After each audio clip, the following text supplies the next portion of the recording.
Saya merasakan di sini ada sosok yang,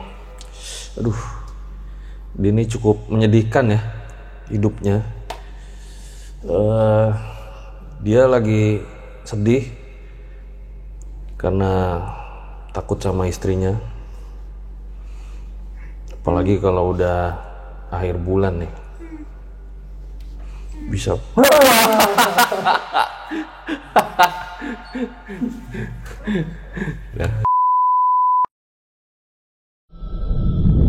Kembali lagi bersama gue Fajar Aditya. Kali ini di Scary Tale Season 3. Ya, jadi guys, ini adalah lanjutan dari kisah Siti Maryam tersesat 4 hari di Gunung Rinjani. Nah, buat kalian yang belum tonton part 1-nya, tonton dulu biar ngerti jalan ceritanya. Kisah ini tuh bener-bener luar biasa banget.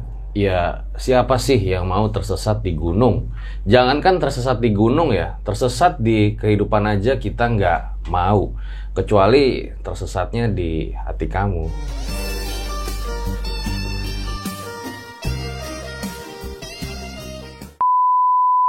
Jadi sebelum mulai gue juga pengen ngasih tahu kalau emang cerita ini tuh udah pernah masuk berita-berita nasional.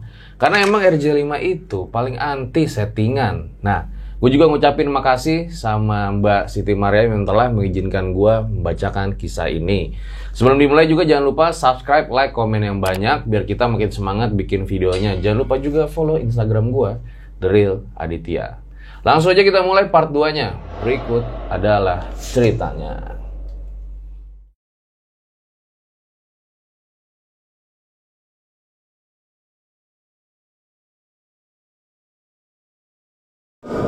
Anehnya, makhluk hitam itu kayak nggak ngelihat si Siti Maryam. Jadi makhluk hitam itu langsung balik lagi ke dasar jurang.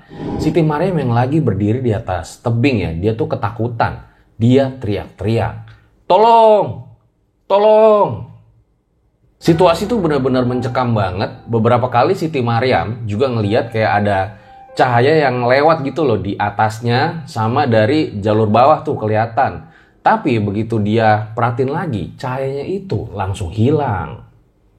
Dalam pikirannya ya, dia tuh mikir, itu kunang-kunang atau apa? Tapi ya udahlah, Siti Maryam masih terus bertahan ya, dia nggak pengen ketiduran karena dia takut. Tahu-tahu kalau dia tidur nanti bisa jatuh ke bawah.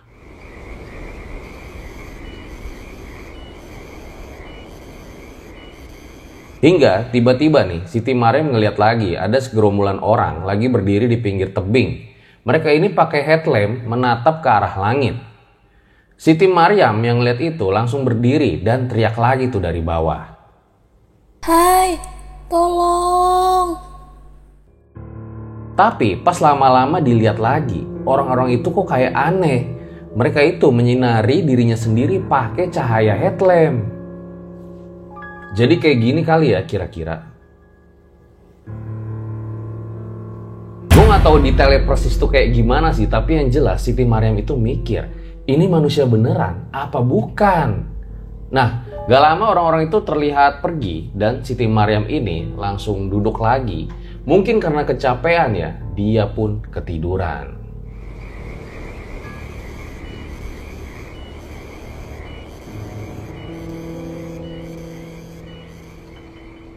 Dan ketika bangun, Siti Maryam itu ngelihat ke bawah ya.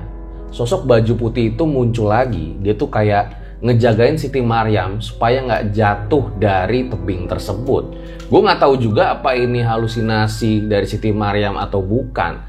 Tapi yang jelas karena emang udah masuk waktu subuh, Siti Maryam pun segera melaksanakan sholat subuh.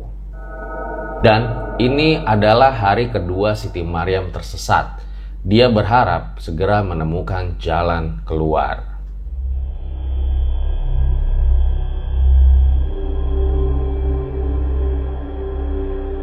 Jadi guys, posisi dari Siti Maryam ini lagi berdiri di sebuah tebing yang curam. Tapi gue kurang tahu detailnya kayak gimana. Yang jelas sebenarnya pada saat itu Siti Maryam ini juga sering ya ngedenger ada suara pendaki itu dari atas. yang lalu lalang gitu loh. Tapi Siti Maryam udah teriak-teriak, gak ada tuh yang denger teriakannya. Bahkan menurut Siti Maryam, dia tuh sebenarnya sempat ngeliat ya, ketua rombongannya Arlan sama MY itu lagi tidur di atas matras deket tempat camp. Dan Siti Maryam tuh juga udah teriak-teriak manggil mereka, tapi gak ada jawaban dari mereka. Teriak-teriak terus, tapi ternyata nggak ada tuh orang yang ngeh sama sekali keberadaan dari Siti Maryam ini. Hingga dia tuh ngeliat ada bapak-bapak tua lagi natap ke arahnya. Kayak ekspresinya tuh ngejek gitu loh. Bapak ini berbeda dari yang kemarin. Perawakannya tua. Senyumnya itu mengejek ke arah Siti Maryam. Dan disinilah Siti Maryam baru sadar kalau sepertinya dia itu berada di dimensi yang lain, sehingga suara teriakannya tidak ada yang mendengar.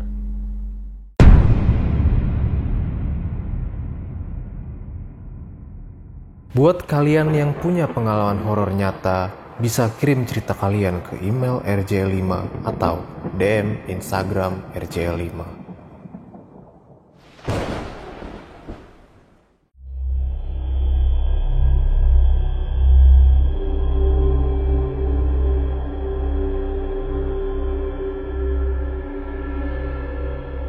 Akhirnya setelah banyak istirahat, Siti Maryam lanjut jalan lagi tuh. Kali ini dia coba tuh naruh sepatunya yang tinggal sebelah di atas tebing yang lumayan curam. Tapi Siti Maryam ini mikir, karena tebingnya itu ada tonjolan, kayaknya dia kuat deh buat dijadiin pegangan tangan. Tapi lagi-lagi nih, sepatunya itu akhirnya malah jatuh sama bebatuan ke tebing yang curam.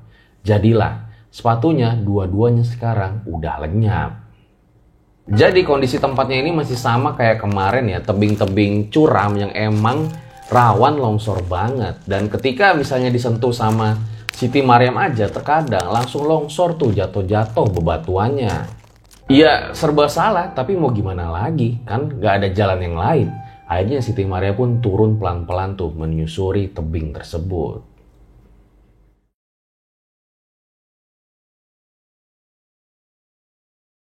Hingga tiba-tiba jalurnya ini kepecah jadi dua bagian. Siti Maryam ini bingung sebenarnya dia harus lewat yang mana. Tapi dia coba aja deh jalan terus, ngikutin apa kata hatinya, hingga ujung dari jalur itu lagi-lagi jurang. Gak menyerah, Siti Maryam ini naik lagi ke atas. Dia sempat jatuh juga tuh bolak-balik, dan lagi-lagi yang ditemuinya itu jalur yang berujung ke jurang. Siti Maryam pun istirahat dulu karena emang cuacanya itu lagi terik banget, panas banget. Ditambah lagi kakinya sakit. Ya iyalah, dia cuma pakai kaos kaki doang karena sepatunya udah raib.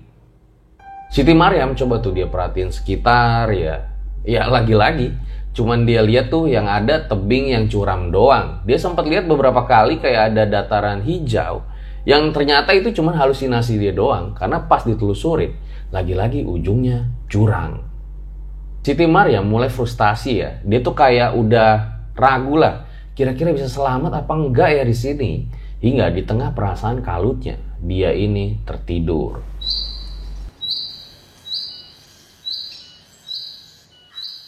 Hari semakin sore, Siti Maryam terbangun. Dia pokoknya udah kayak gak mau tersesat lah di malam ini. Makanya dia selusurin tuh jalan yang ada. Dia nerobos sebuah hutan dengan semak-semak yang rapat. Hingga ketika sampai di bawah, lagi-lagi jalurnya terputus oleh jurang. Astaga, kemana-mana kok jurang semua sih? Ya Allah, saya mohon. Tolong. Siti Maryam menangis. Mentalnya tuh udah bener-bener down banget. Karena setiap jalan yang dia telusurin, ujung-ujungnya jurang lagi, jurang lagi. Tubuhnya beberapa kali tuh juga udah sering nyungsep gitu loh. Karena memang dia udah sangat kelelahan.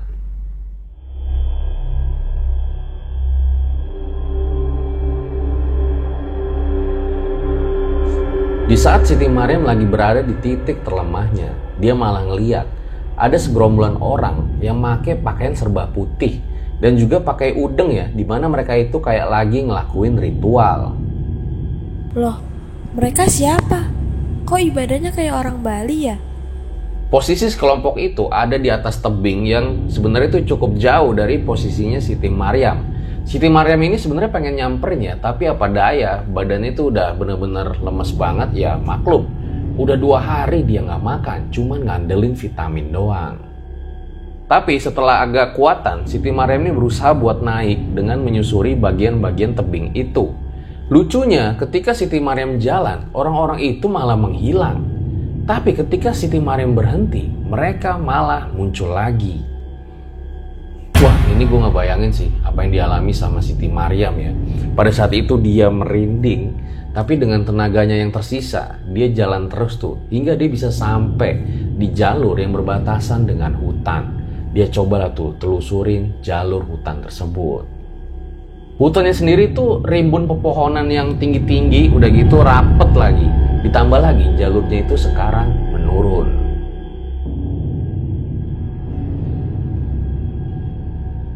Sebenarnya agak was-was ya buat Siti Maryam. Dia takut kalau ada hewan liar atau semacamnya ya. Tapi mau gimana lagi? Gak lupa tuh dia sholat dulu karena emang hari udah semakin sore. Setelahnya dia jalan terus tuh. Sampai-sampai dia nemu jalur yang penuh rumput sama ilalang yang lumayan tinggi. Dan bahkan ilalangnya itu rapet-rapet, gak ada celah sama sekali.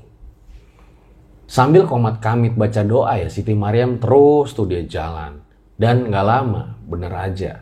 Setelah lewatin ilalang-ilalang itu, Siti Maryam tuh ngelihat pemandangan indah, bersih, sebuah hutan yang gak ada sampah sama sekali pas dia lihat. Di situ dia juga mikir, wah jangan-jangan hutan ini belum terjamah sama manusia.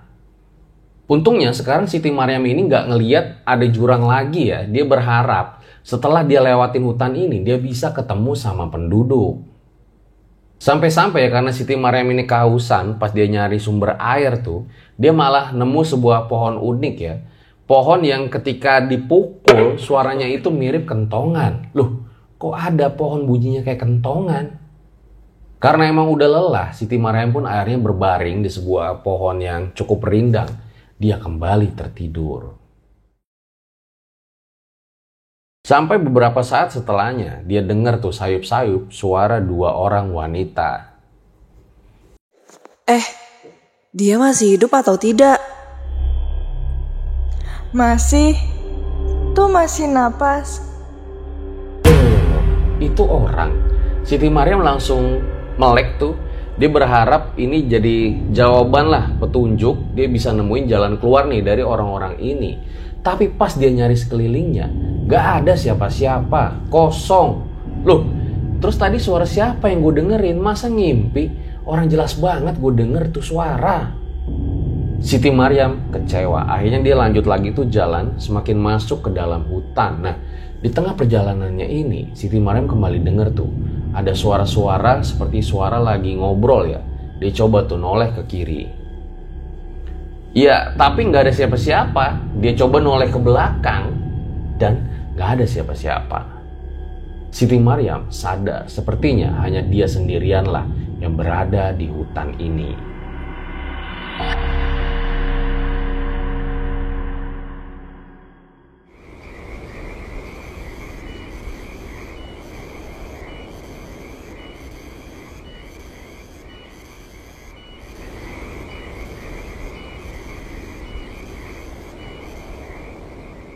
Makin lama pohon-pohon di hutan tuh sekarang kayak jadi makin rapet dan suasana juga lebih mencekam lah pada saat itu.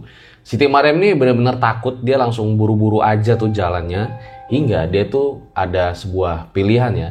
Mau belok kiri, belok kanan, lurus apa balik lagi aja. Tapi dia ikutin aja tuh kata hatinya. Hingga gak lama bener aja dia ngeliat ada 2 orang anak kecil gak jauh dari sana.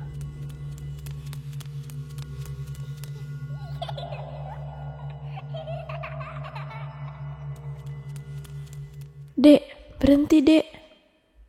Maryam terus ngejar anak kecil itu, tapi kok kayak gak nyampe-nyampe gitu loh. Hingga 2 anak kecil itu gak kelihatan lagi. Siti Maryam tuh udah gak bisa mikir ya, itu manusia, setan apa cuman halusinasinya aja. Nah, Karena hari yang semakin malam dan juga Siti Maryam ini udah mulai lelah lagi, dia pun bersandar tuh di sebuah pohon yang cukup besar. Hingga di tengah duduknya ini Siti Maryam itu ngeliat ada orang pakai jubah hitam yang lebar. Siti Maryam juga ngeliat ya, di dekat jubah hitam itu ada anak kecil yang tadi lagi duduk di atas pohon. Itu orang bukannya? Tolong. Siti Maryam coba lihat lebih detail lagi tuh ke arah sana, hingga dia ngeliat ada kayak sebuah pintu atau gerbang mungkin ya. Dan di dalamnya itu ada rumah warga penuh dengan lampu yang menyala. Ya ampun, itu rumah penduduk udah dekat. Tapi emang karena Siti Maryam ini udah gak kuat, jadi dia gak bisa kesana sekarang. Dia pun tertidur di malam itu.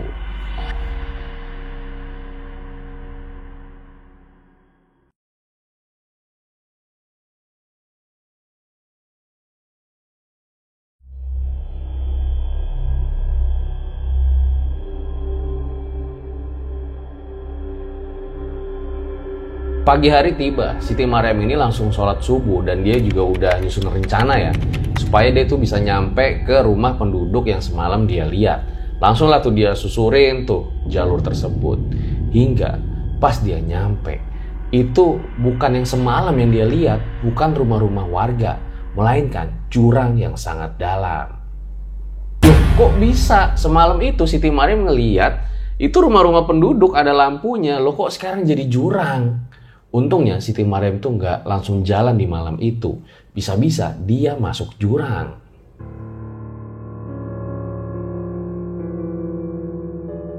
Tubuh Siti Maryam ini kembali lemas ya. Mendadak dia terdiam. Bener-bener nggak nyangka lah sama apa yang dilihatnya saat itu. Setelah menenangkan diri nih, Siti Maryam akhirnya naik lagi tuh, dia melipir ke jalur bagian kanan ya. Hingga dari kejauhan itu dia ngelihat ada kolam yang isinya tuh air yang sangat jernih. Ini bener apa enggak ya? Tapi Siti Maryam ini nggak punya banyak pilihan pada saat itu. Dia terobos aja tuh semak-semak yang sebenarnya lumayan tajam sampai-sampai ngelukain mukanya.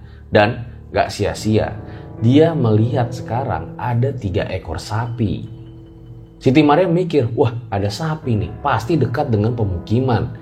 Dan gak lama sapinya itu ngeliat ke arah Siti Maryam, entah takut apa gimana, sapinya itu malah lari nyebrang ke arah sungai kecil. Loh, mau kemana nih sapi? Dengan tertati-tati, Siti Maryam ngikutin tuh arah sapi-sapi itu pergi. Dia juga nyebrang sungai kering sampai di tempat yang membingungkannya. Di sana gak ada jalur sama sekali. Hanya semak-semak tajam aja yang cukup luas dengan posisi yang menurun. Loh, kemana sapi-sapi tadi ya? Siti Maryam coba lihat sekitar, siapa tahu ada orang. Tapi sayangnya gak ada siapapun di situ. Mau gak mau deh Siti Maryam coba tuh telusurin jalur yang ada semak sama rumput-rumput liar tinggi itu. Tapi dia gagal nemuin jalur. Jadi dia tuh kayak muter-muter aja gitu loh. Ujung-ujungnya balik lagi ke tempat tersebut. Mau gak mau Siti Maryam ini terobos tuh semak sama rumput-rumput liar yang cukup tinggi itu. Tapi sayang dia gak nemuin jalur. Jadi ya dia tuh kayak muter-muter aja di situ loh. Ujung-ujungnya balik lagi ke jalur yang tadi. Harapan Siti Maryam bisa nyampe desa itu sebelum malam ya. Jadi di desa sore, malamnya itu dia bisa naik pesawat. Karena emang tiket pesawatnya di malam hari. Loh, kok ini orang masih mikirin tiket pesawat? Sayangnya sampai menjelang maghrib, Siti Maryam ini nggak bisa nemuin jalan keluar. Jadi jalurnya itu selalu terputus dengan semak-semak. Ya udahlah, dia balik lagi tuh ke jalur utama. Gue bisa balik nggak ya? Malam kembali menyambut Siti Maryam. Kali ini sama sekali nggak ada penerangan selain dari langit malam itu. Sunyi. Itulah yang ngebuat Siti Maryam ini jadi takut. Dia berbaring di rerumputan dan milih buat tidur di situ. Hingga di tengah malam ini dia ngedengar ada suara orang. Itu loh, yang suka bawa-bawa tas. Siti Maryam terbangun, dia semangat ya. Dia kira itu adalah penduduk yang bisa nemuin dia jalan keluar. Tapi pas dicari nggak ada siapa-siapa. Ini dari kemarin Siti Maryam tuh dengar ada suara orang, ngelihat orang, tapi ujung-ujungnya pas dicari, orangnya nggak ketemu. Ya udahlah, dia kecewa. Dia kembali tertidur di malam itu.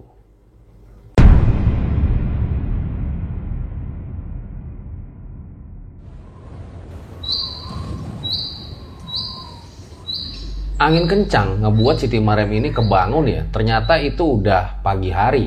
Sekarang jangankan buat berdiri, buat duduk aja dia udah lemes ya. Ya maklum, udah berapa hari dia makan gak bener.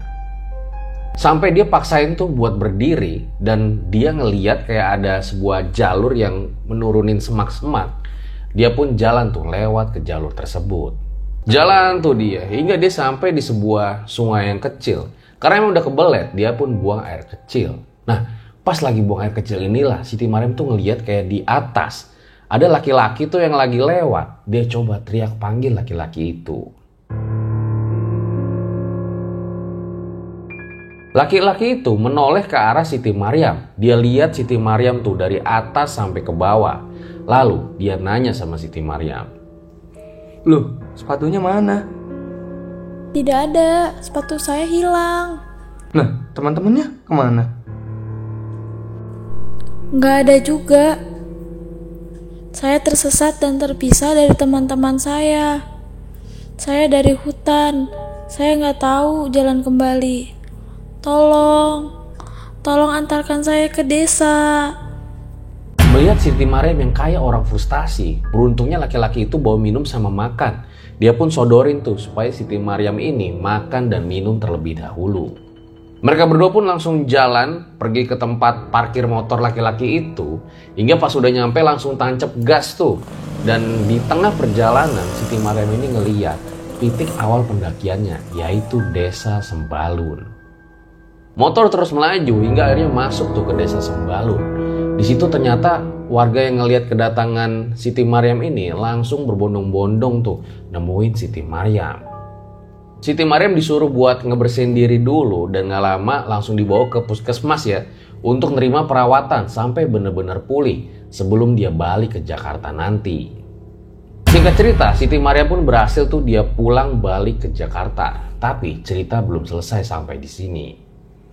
Sejak kejadian itu, Siti Maryam itu kayak sering ketakutan karena dia itu sering melihat ada ular putih yang mengikuti dirinya. Cukup lama tuh, hampir 3 bulan Siti Maryam ini diikutin sama sosok ular putih itu. Hingga setelahnya barulah Siti Maryam kembali menjalani hidup normal sedia kala.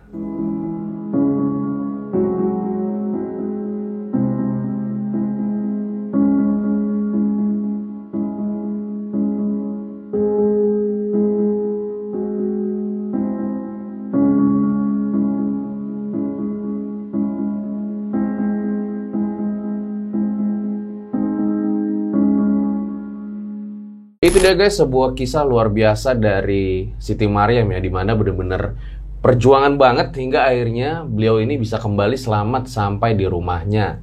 Tapi ya balik lagi ke kalian deh, mau percaya atau nggak percaya. Tapi yang jelas kisah ini tuh gue ambil dari blog cerita Mbak Siti Maryam.